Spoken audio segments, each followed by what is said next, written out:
Gochi kun magaalaa Shaashamannee fi magaalota hedduu keessatti baay'atee jira. Bakka jirtanitti gochoonni kabachisiistota dambii naamusa ogummaarra darban raawwataa jiran koomeenti godha.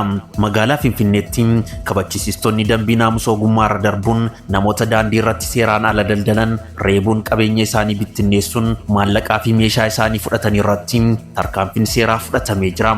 Hojjettoonni dambii kunniin addabaabaayii yookaan marfata xaafoo irratti daldalaa seeraan alaa reebuun gahee seeraan kennameef irra darbuu isaanii abbaan taayitaa kabachiisaa dambii magaalaa Finfinnee himee jira.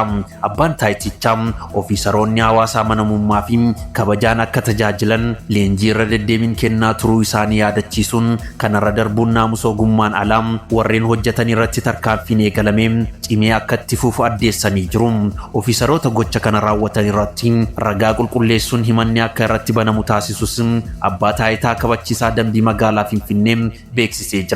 Abbaan taayitichas hawaasni ogeeyyii naamusa ogummaa malee socho'an yeroo argu karaa sarara bilbila bilisaatiin 9995 akka beeksisu waamicha dhiyeessee jira.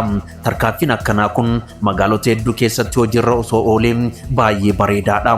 Keessattuu magaalaa Shaashamannee keessatti wanti guyya guyyaan argaa jirru namatti ulfaatee jira. Kabachisiistota dambii naamusa darban kanneen itti himatan yoo jiraate uummataaf ifa haa ta'u rakkoo irra gahaa jiru kan akka himatanii fi haalli isaaniif haa mijeeffamu. Namni kamuu akka seerri jedhutti haa bulu haa adabamu. Dhugaadha bakka hin eeyyamamnetti karaa irratti addabaabaayii biratti namoonni hedduun daldala seeraan alaa ni gaggeessu.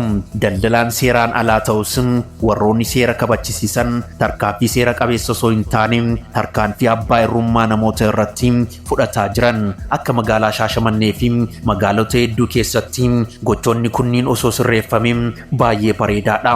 Waan irraa beektanii fi waan argitan yoo jiraate koomeenti godha. Anis yoo sirrii hin jiraanne irraa na deebisa. Garuu waan arge dubbadhe.